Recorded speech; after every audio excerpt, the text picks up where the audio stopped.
Hey, in this part, we're going to finish off parts 4, 5, and 6 of chapter 7 on management and discipline. So, part 4 is teaching acceptable student behavior. How are you going to get these students to realize what is acceptable student behavior? We need to teach them responsibility. That's our ultimate goal as a school, teaching them responsibility. So, Hellison, back in 2011, came up with a strategy and a program for teaching responsibility with your skills in PE. The premise for learning responsible behavior is that it must be planned for, it must be taught, and it must be reinforced. So, what are the different levels of Hellison's responsible behavior that you want students to learn? So level 0 is irresponsibility. The student is unmotivated. The student is undisciplined. They discredit other students' involvement and interpreting, intimidating, manipulating, and verbally or physically abusing other students, and maybe even you, the teacher. So what are some behaviors they exhibit? At home, they blame their brothers or sisters. They lie to their parents. On the playground, they call other students names or they laugh at them. In PE, they talk to their friends when you're giving instructions, or they push and shove when selecting equipment. Those are some very good examples of a level 0. And 0 means this is the level we do not want to function at. But they may be acting that way. And so when you call them down after you've taught all this, okay, say which level are you acting at? Level 1, self-control. They do not participate in the activities or show much mastery or improvement, but they do control their behavior enough that they do not interfere with the other students' right to learn or your right to teach. So what are some behavior examples? At home, they'll refrain from hitting a brother or sister even though they're angry. On the playground, they'll stand and watch others play.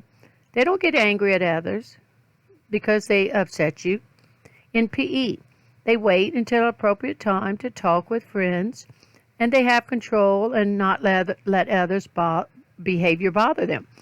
So it's not that they're bad, and we don't want to use the term bad either, but they do have self-control, but they're just not trying to get better.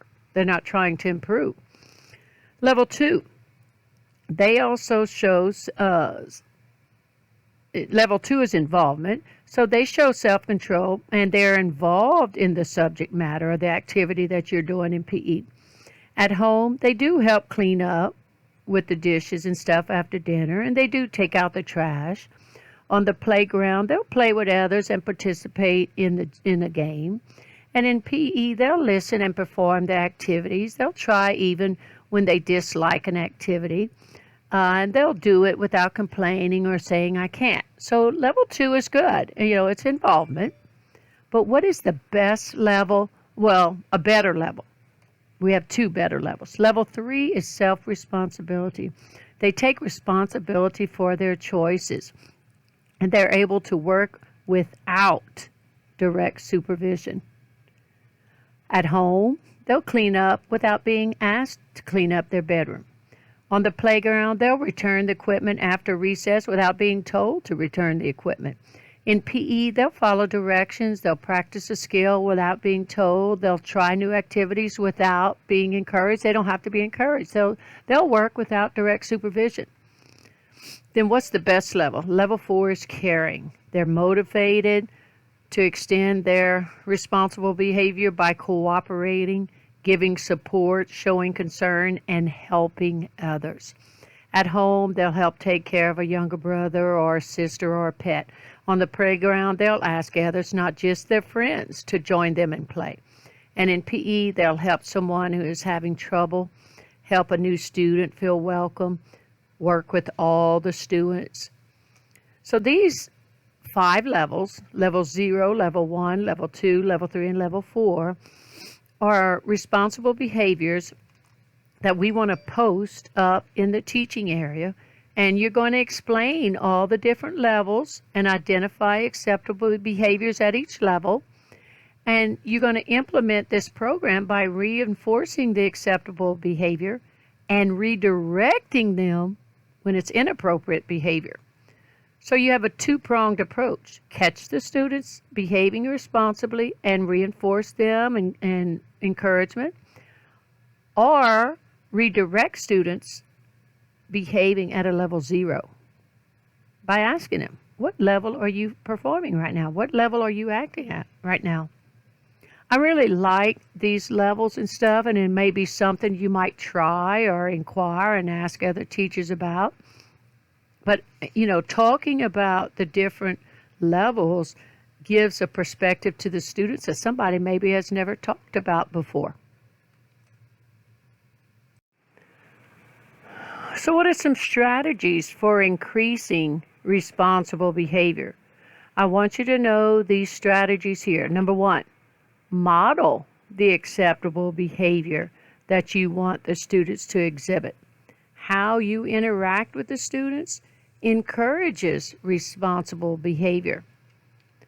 It's been said, students do not care about how much you know until they know how much you care. So treat them with dignity and respect. I like to call it the golden rule.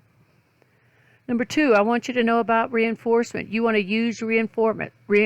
You want to give them specific, positive feedback about the quality of their behavior. When you're giving the corrective feedback, make sure it identifies acceptable level of behavior. The third one I want you to know is offer time for responsibility and reflection. What do I mean by that? I want you to know, give them time to think about the attitudes and behaviors associated with each of the levels 1, 2, 0, 1, 2, 3, 4. And ask them to fill out their own self-responsibility checklists. The next one, allow student sharing. Let the students give their opinions about responsible behavior. Accept all the students' feelings as important. You might brainstorm with the students to identify consequences of high and low behavior. Encourage goal setting. I believe in goal setting. That's something I realized as I've aged or matured. We have to have goals for the day. We have to goals for the hour. We have to have goals for the end of the week. We have to have goals for the end of this school year or semester. We need short-term and long-term goals. I can't say enough about it. So you need to help students set goals for responsible behavior that they want to exhibit. Offer opportunities for responsibilities. I talked about leaders at the front row for fitness activities. They can be group leaders. They can be a team captain. There's all kind of ways that they can be leaders and trying to get them to show responsibility. Allow student choice. Maybe you might let them choose the games. When the responsible behavior, I find, is best learned when the students make the choices.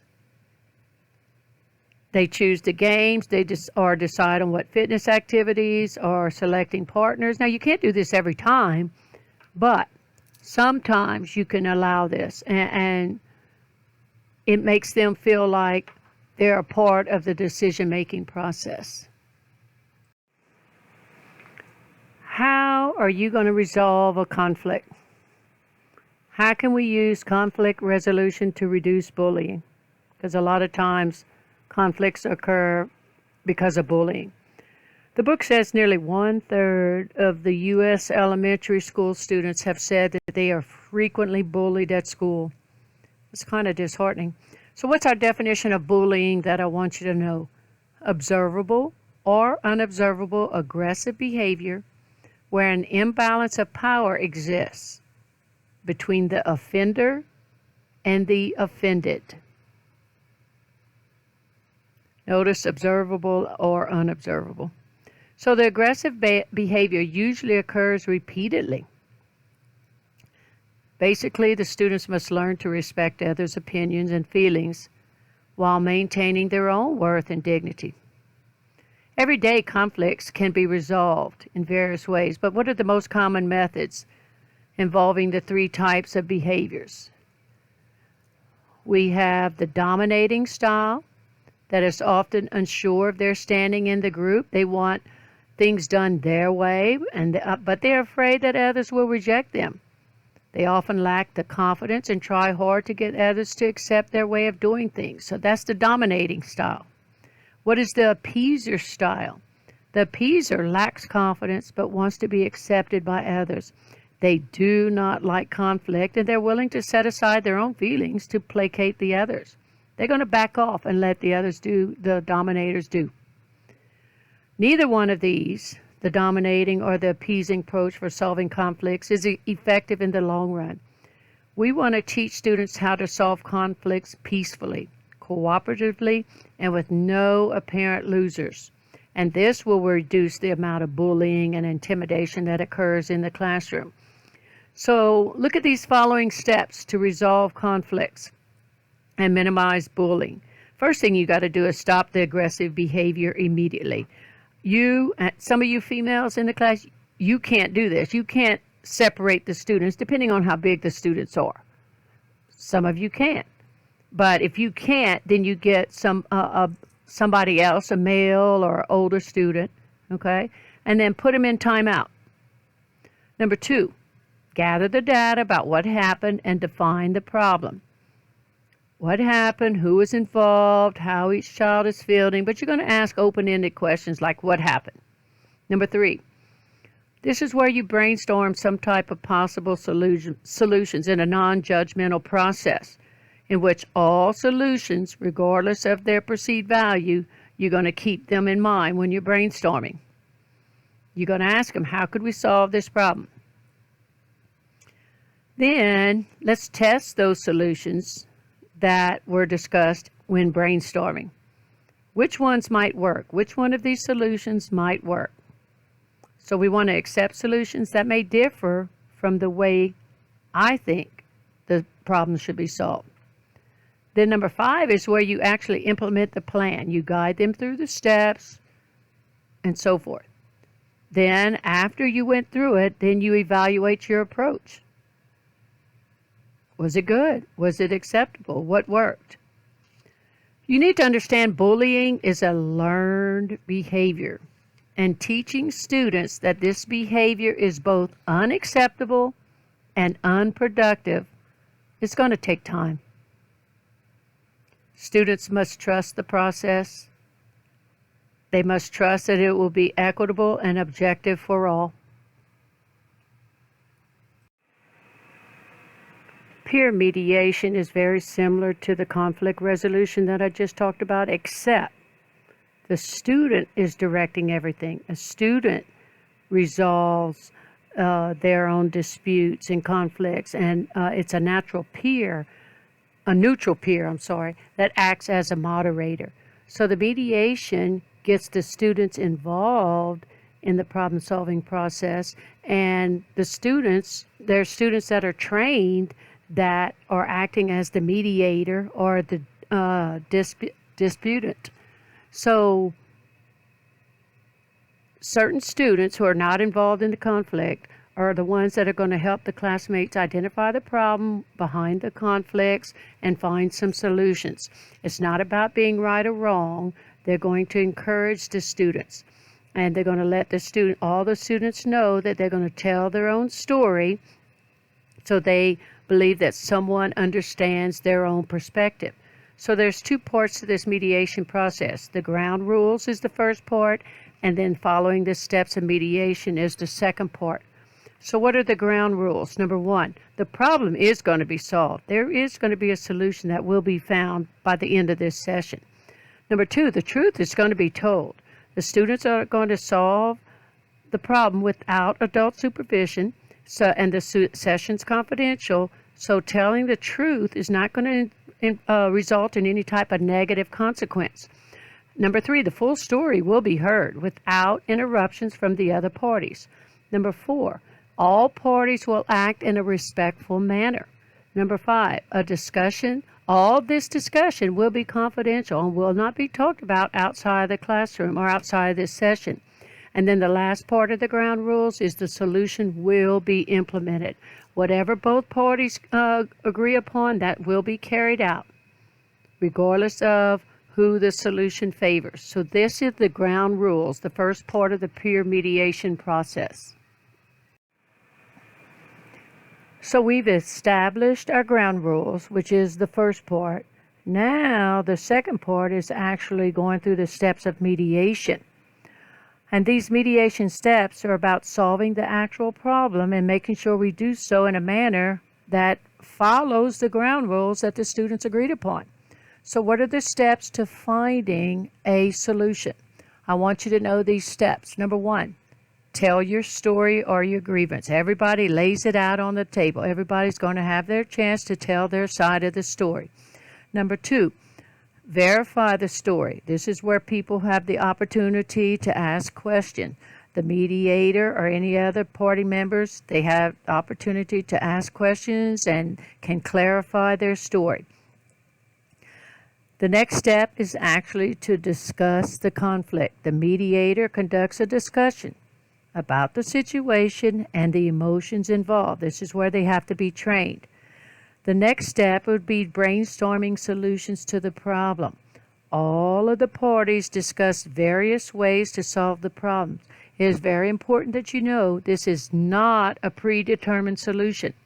You may think in your head, okay, this is how it's going to be worked. That may not be the case. All of the parties are going to discuss it and come up with a solution. Then they discuss and implement the agreed upon solution. Following the ground rules. One rule was to solve the problem, so leaving without coming to a solution is unacceptable. They are going to solve this problem before they leave. Then they sign a contract. After they agree to the solution, all the offended parties, the students, they sign a contract agreeing to carry out this solution. Now, what's good about this is if it didn't work with adults, this is a possible scenario, a possible way to handle conflicts within peer mediation. Part 5 of this chapter is dealing with using behavior management to increase acceptable behavior. So if we increase positive behavior in our classroom or within the class, this might help reduce negative behavior because they're receiving more positive feedback, positive attention. So this section presents an action plan. One part is about increasing acceptable behavior. The second part is prompting acceptable behavior. And the third part is sharing acceptable behavior. What I want you to know about all of this is that we need to keep in mind that thinking of the behavior as acceptable or unacceptable is a much better approach rather than thinking of it as positive or negative. So we're not going to use the words positive or negative behavior. We're going to use the words acceptable or unacceptable. So how can we increase acceptable behavior? You want to catch them doing what you want them to do. Is one secret to increasing acceptable behavior. So I want you to know behavior that is followed by appropriate positive reinforcement. Appropriate positive reinforcement will occur more often in the future.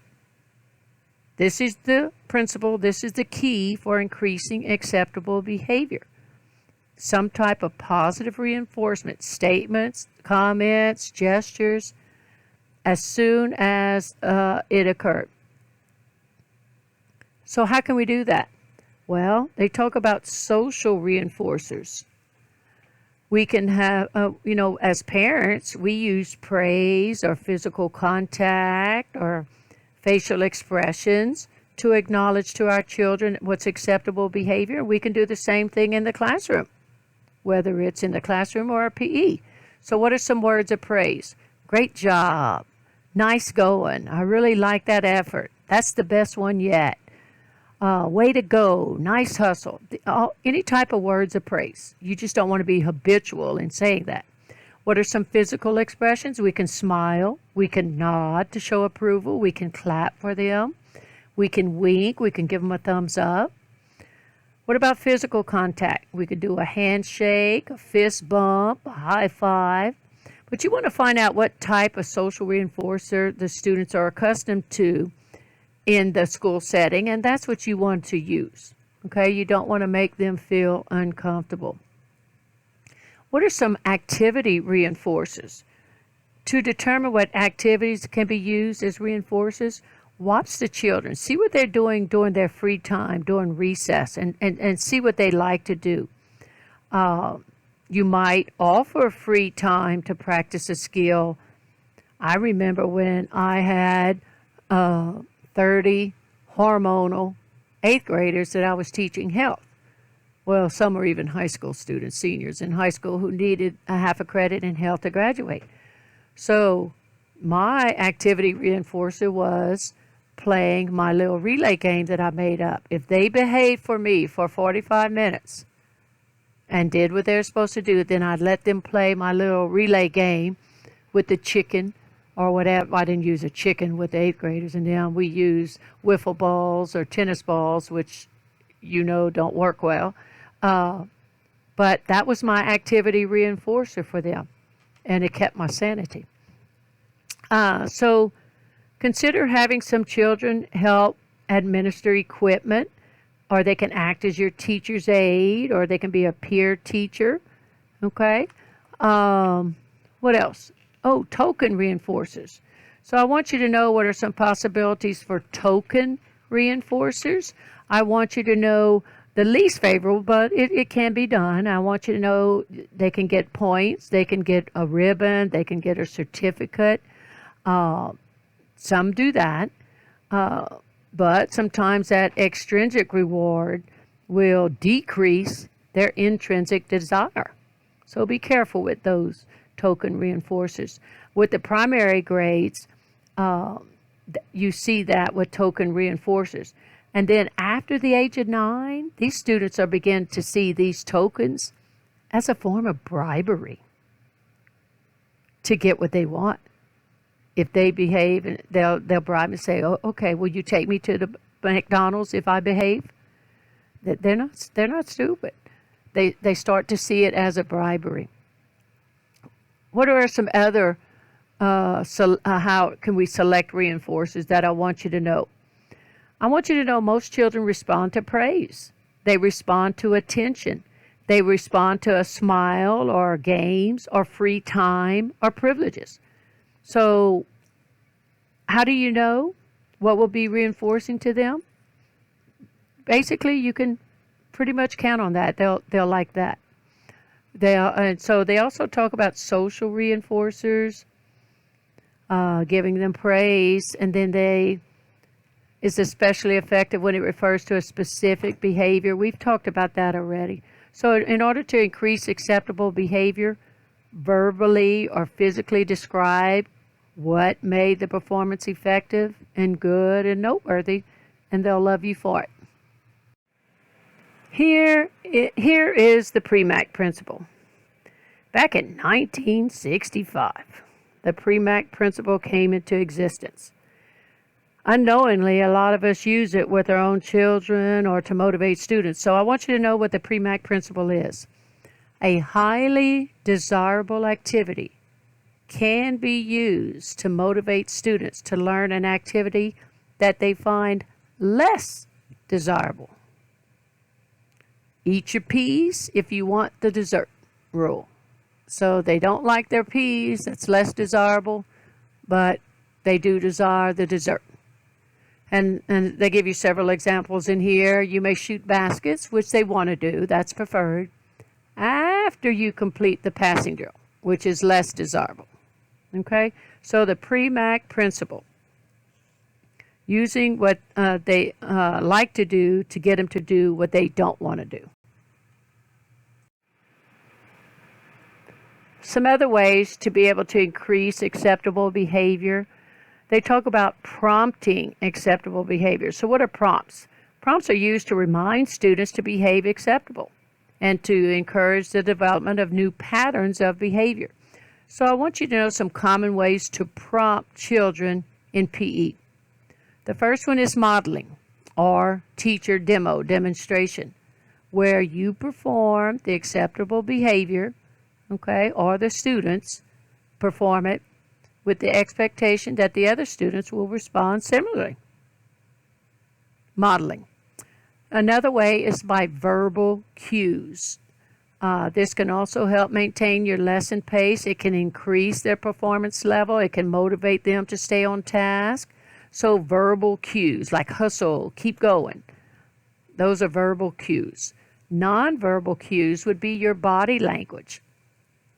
To communicate hustle, where you're trying to use your hands to motion them to keep going, get going faster.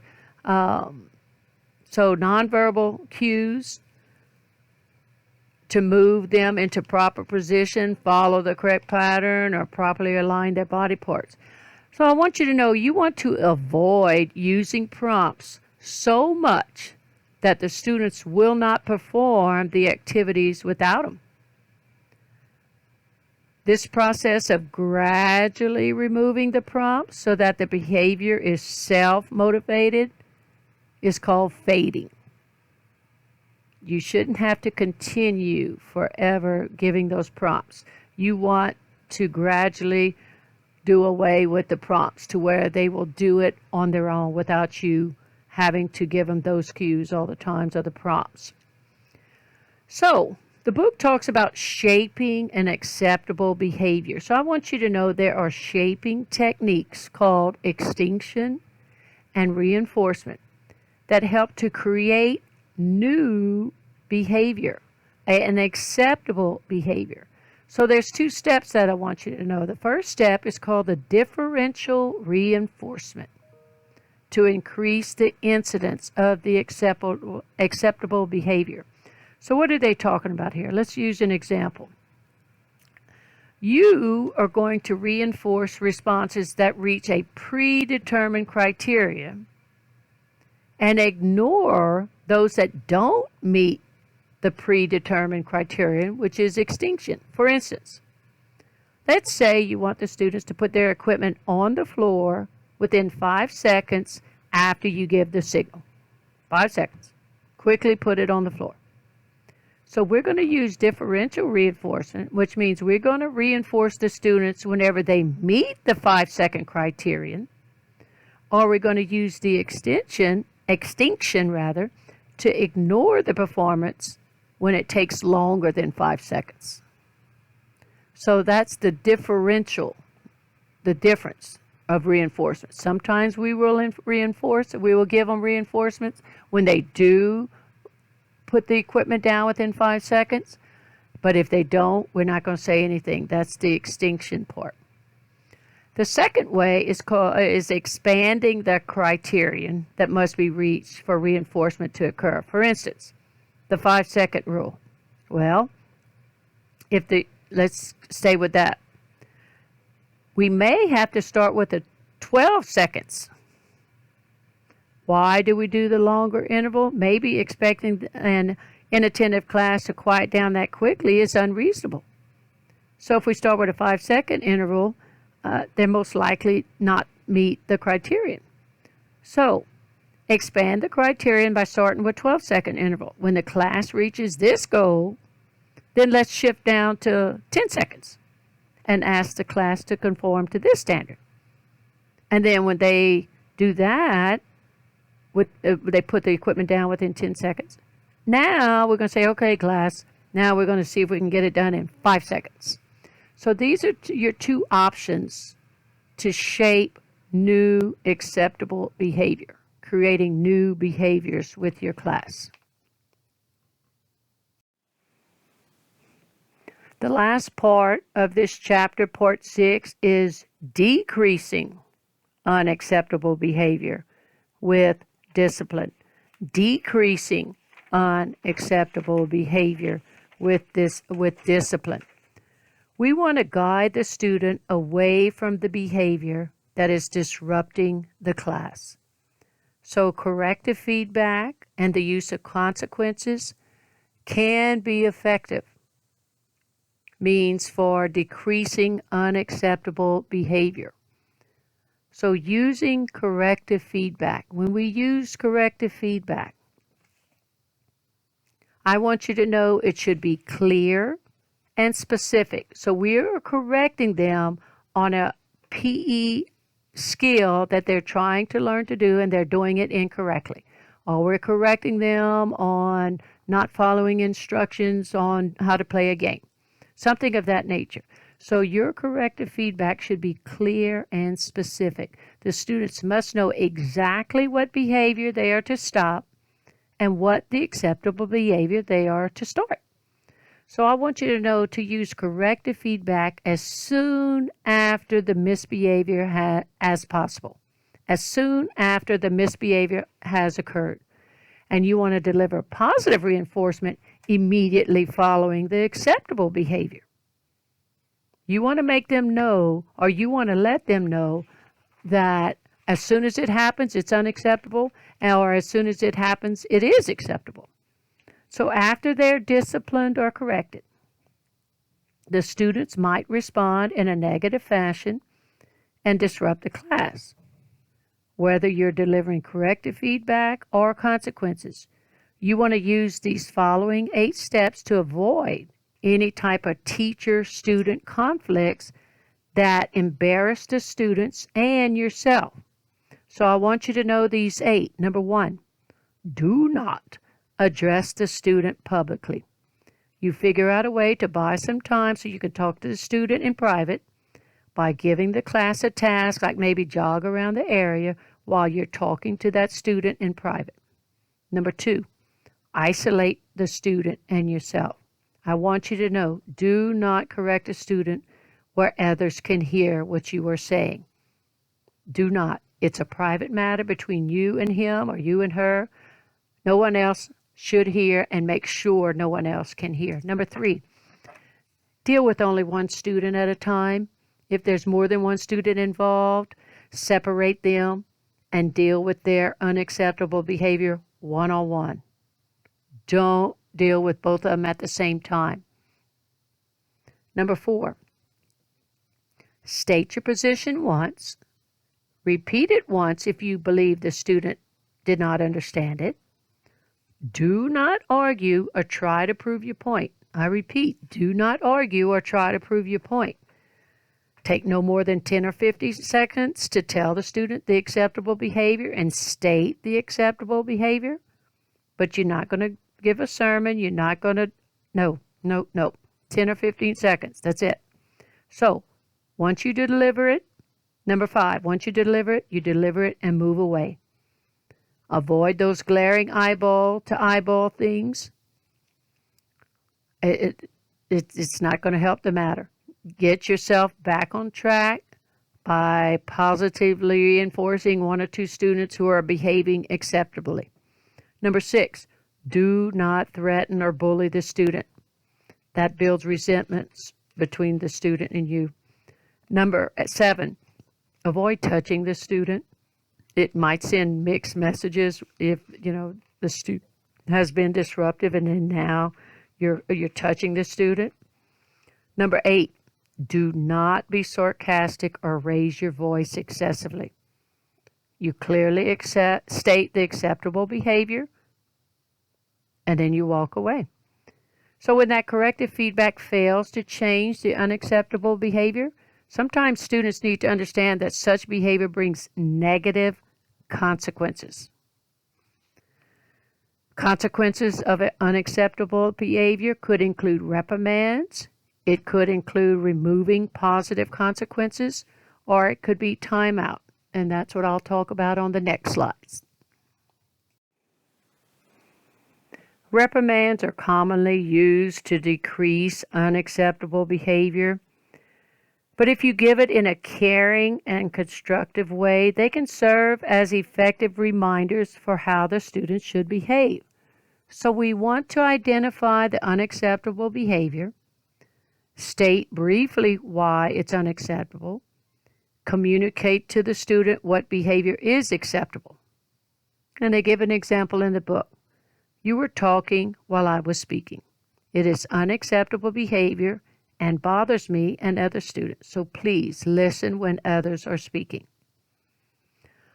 Secondly, do not reprimand in front of other students.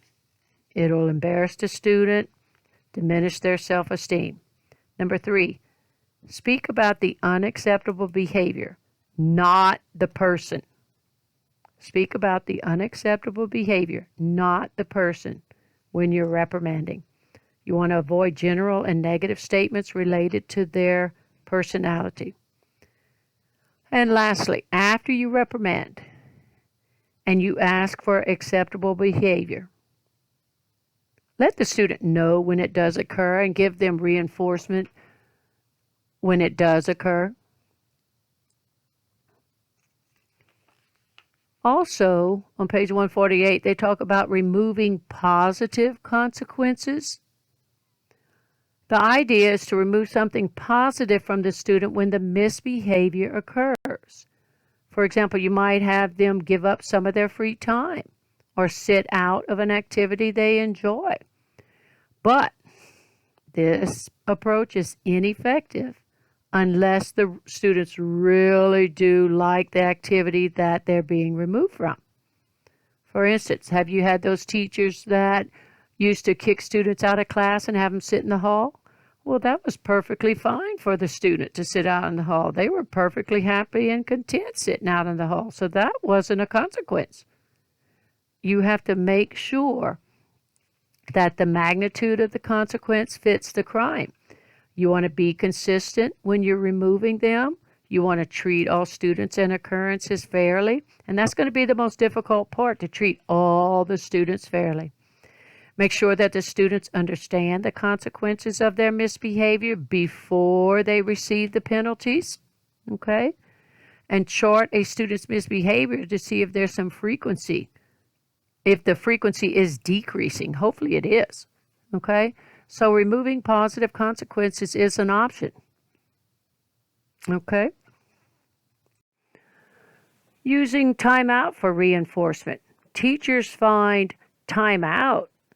I want you to know they find timeout effective for dealing with unacceptable behavior. During the timeout, the students who misbehave, they actually leave the activity that they're participating in. They go to a designated area and they spend their time out in that designated area. I know one teacher who had the thinking cone, and she had a tall cone, far away on the other end of the playground. And the student had to walk to that teaching cone, the teacher's cone, or thinking cone, that's what it was called, thinking cone, and walk back. So if the student was not a happy camper, they took a long time walking over there and walking back, which that's fine with the teacher as long as she's observing that student as well as the whole class. But if the student quickly realizes and calms down and walks back faster, okay, well, then they come back to the teacher and teacher talks to the student about why they were sent to the thinking cone.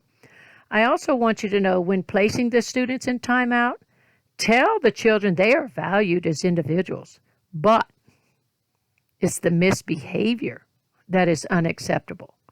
Always talk about the behavior that they chose to do and make sure they understand that is unacceptable.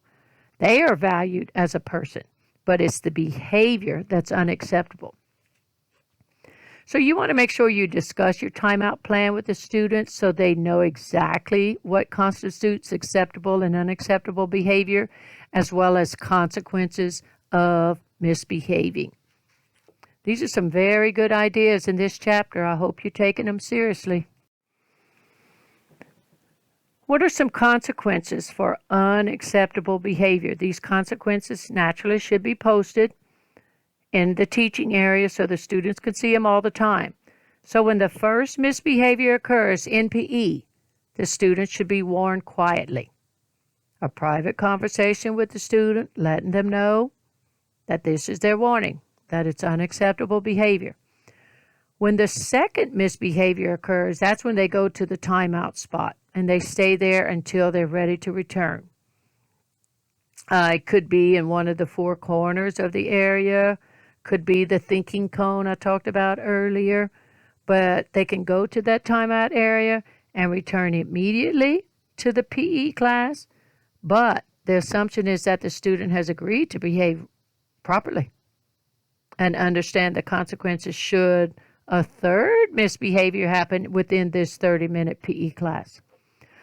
So let's say a third misbehavior does occur within this 30-minute PE class. Then they go to the timeout area for the rest of the class period. The rest of the class period. If this unacceptable behavior continues each time the class meets, some schools have the in-school suspension to deal with this severe behavior because it's not getting any better. If these consequences are ineffective, the next step is to talk with the principal. The last resort is to call the parents in for a conference, and it might not be a last resort. What are your school policies? But you need to realize, do not ask your principal to solve all your problems with the misbehaving students. Your job as a teacher is to handle the discipline problems. That is your job. I could count on one hand how many times I sent students to the office. It is your job to manage the students, handle the discipline, teach the content, have your routines. You should not be sending students to the office unless it's a fight breaks out. Now that's a serious offense. That's a different thing. But the little trivial things from day to day, no. It's your job to figure out how to manage and discipline your students. This is an example of an individual behavior contract. Maybe they don't listen when you're talking and they should not touch others during class. So if I follow all the rules during PE, I will earn 10 minutes of basketball activity for me and a friend after school on Thursday, anytime between 3 and 3:45. And maybe the student can stay after school for that, and this would work. But have some type of little form like this, or just write something on a piece of paper and have them sign it. You might resort to behavior contracts with older students. I want you to know a behavior contract is a written statement specifying certain student behaviors that must occur for the students to earn certain rewards or privileges. This contract is drawn up after there's been a private conference to decide on appropriate behaviors and rewards. So I want you to know the behavior contract may be a successful strategy for intermediate grade students with severe behavior problems. So intermediate, like your 6th, 7th, and 8th graders. Okay, maybe 5th graders. So every attempt should be made to find activities in PE class, like it might be some jump rope games or basketball or whatever, that are naturally rewarding for the students. If that's not possible, I want you to know there's different types of rewards that may have to be used. Okay? Find out what the student's interested in, maybe music or something. So hopefully the behavior is going to improve. So as the behavior improves and the student's attitude becomes more of a positive atmosphere for everyone, rewards should be switched to physical education activities. So I want you to know the contract is gradually phased out. Hopefully that's soon, but that it's gradually phased out as the child gains control of his behavior or her behavior, and they can participate in a normal classroom setting. These contracts can be written for a small group of students or for an entire class with similar problems. But be careful about setting up a reward system for too many students. It can get too complex or time-consuming. So the contract is best used for a limited number of students. Behavior games are an effective strategy for changing class behavior. If you're having problems with managing your students or motivating your students or disciplining your students, you might have to create behavior games. Now, these games can be organized so that a group of students compete against each other or against an established criterion. The whole goal of the game is to use the group contingencies to develop behaviors that actually enhance the PE classroom setting and eliminate behaviors that detract from the setting. So they give you an example of a behavior game in the book that was used successfully with sixth graders. They divided the class into 4 to 6 squads. Each squad had a color for identification, and they mark a starting area by arranging 4 boundary cones. But they had rules of their game were as follows. Each squad member must be ready for the activity and in proper position at a designated start time, and if they did that, they got 2 points. Each squad member must move from one activity to another activity within 10, 20, or 30 seconds and begin the appropriate behavior. You designate how many seconds. If they all did that, they got 1 point for that each activity. Each point earned is rewarded with 1 minute of free activity time on Friday. Free activity time could be basketball, rope jumping, whatever is popular with the students. The squad with the most points for the week earns a bonus of 5 points. So you explain the allotted time for each management episode and give a go signal. And at the end of the time, you give a stop signal. And then you look to see which group gets the points for the appropriate behavior. The successful squads are praised. They get their points, are recorded. The unsuccessful squads are not hassled or criticized. Just you remind them that they didn't earn their points.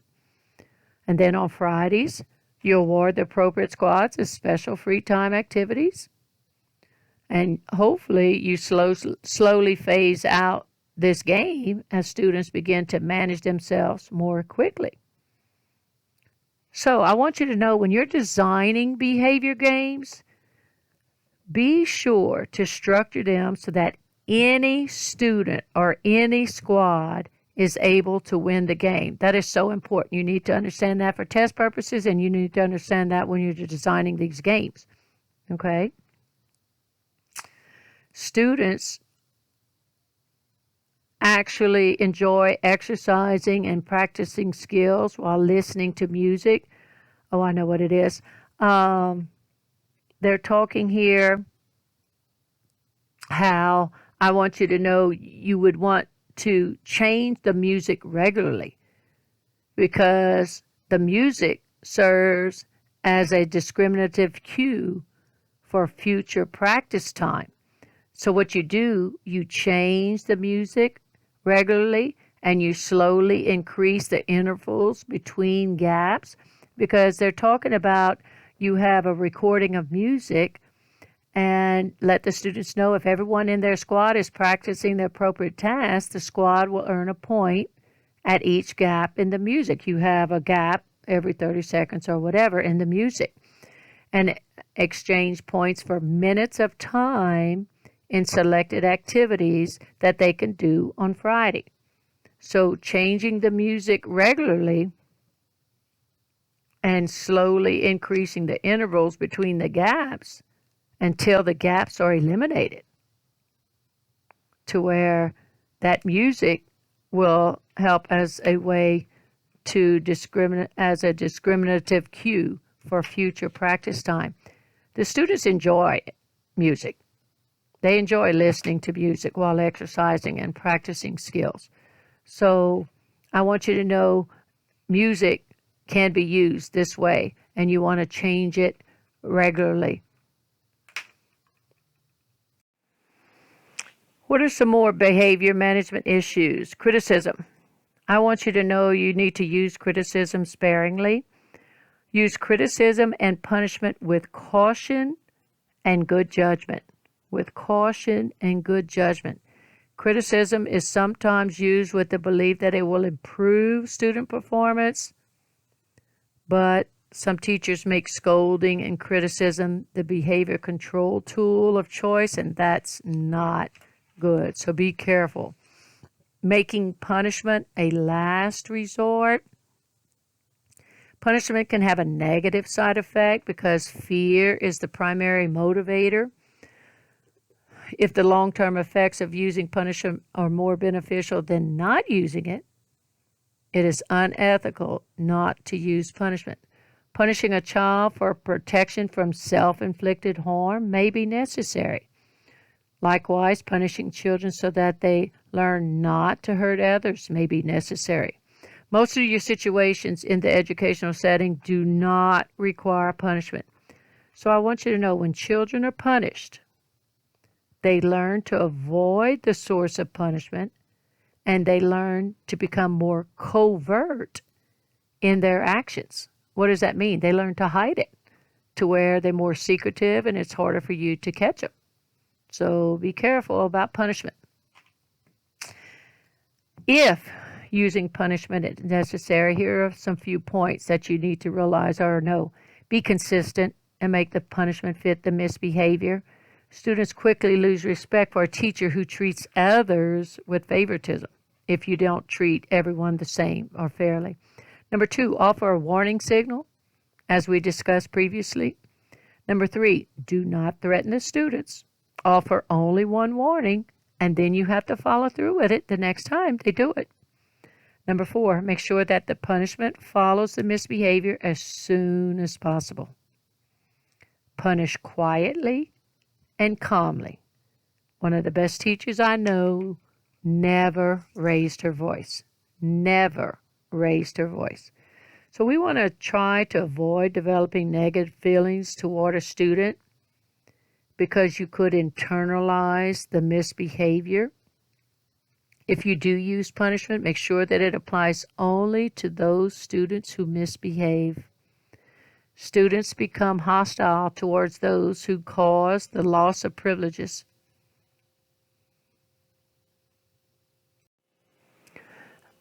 Last but not least is expulsion.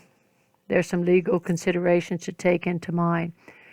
Deviant behavior frequently is a part of a larger, more severe problem that is troubling the child. A group meeting might need to take place between the parents and you, the classroom teacher, and the principal and counselor or behavior specialist in order to come up with some avenues to increase productive behavior before expelling the student. But expulsion and other punishments can be imposed on students only after due process. Only after due process. The students should be removed from the classroom only if they are disruptive to the point of interfering with the learning experiences of the other children, and if all other means of trying to alter the behavior have been unsuccessful. Your job is to figure out how to manage those students, control their behavior, find routines, managing them, disciplining them, handling it as soon as it happens. And there's going to be times where you're not going to know what to do because a new situation happened. It's happened to me. It's going to happen to you too. But we have to try and address it as soon as we can, or handle the situation, or talk to a colleague after class to see what to do.